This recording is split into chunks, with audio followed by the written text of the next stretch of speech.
Някой път не може да се опалиш.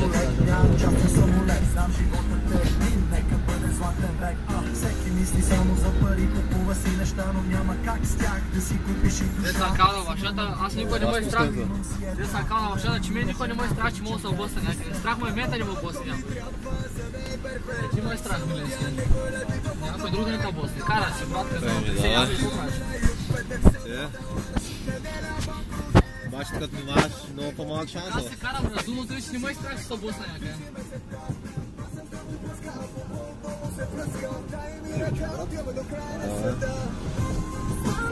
Брада, миналия ден как поднес човека, кой да вземам бащата.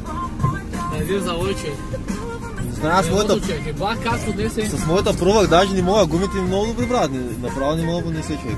Заедно се тръгва и веднага спира човек. Това завоя точно е нещо, имаш сняг повече, не по-поднесе, да са яко. Пробвах няколко пъти, много стъпна моята, много държи. Много се зависи.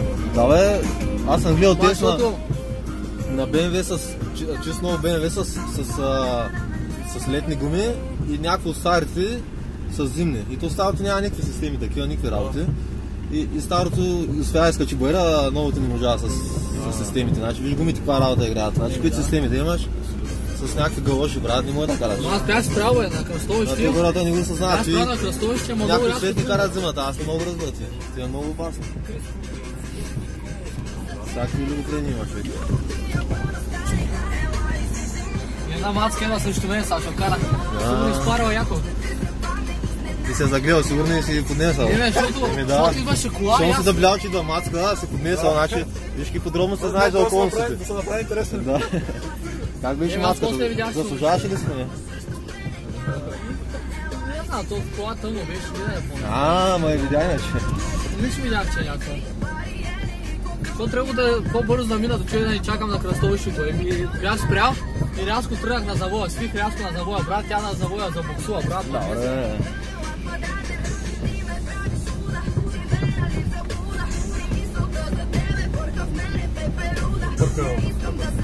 Какво? И заради песента ли вече? Аз не чух тези. Бъркам дърва. Обаче, ти човек, Миленски, ти много хубаво е, таки са има коловоз, човек, складаха две с гумите, брат, знаеш как поднася, човек, направо. То особено като им иска колата, той да. Тура, брат. И ако целиш малко да излезеш от коловоза, поднася, човек? Защото излезе от коловоза, ни кара в кучера. Басно, брат. Вишо, като натрупа нов сняг, ще дойдем тук да тестваме. Вишо, слез сега тук. Ще правим професионален клип.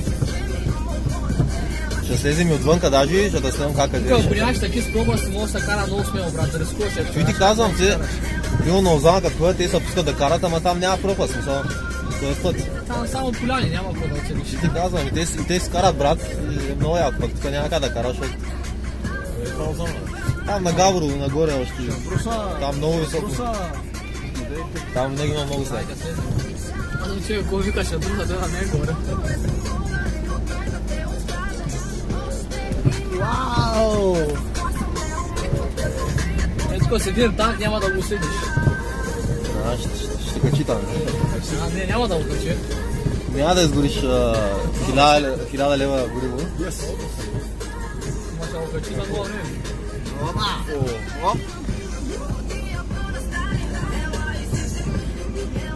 С камаза е тук, де павката е беше камаз сега време.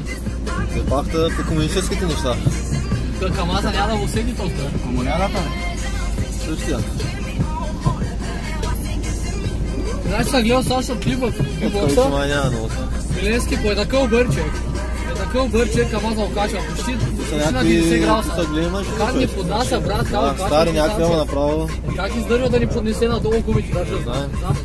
Са някакви 6 по 6 там с всичките гуми въртат. 8 въртат. по 8 ще е. Да, всичките гуми въртат, човек, направо някакви много бавни скорости имат. И то с камаза през таки с малки дръвчета, човек, деца тънки, те къде такова страни минава през дървото, не го усеща, сваля го. Добре, че не е в този път, другия няма да е интересен, брат.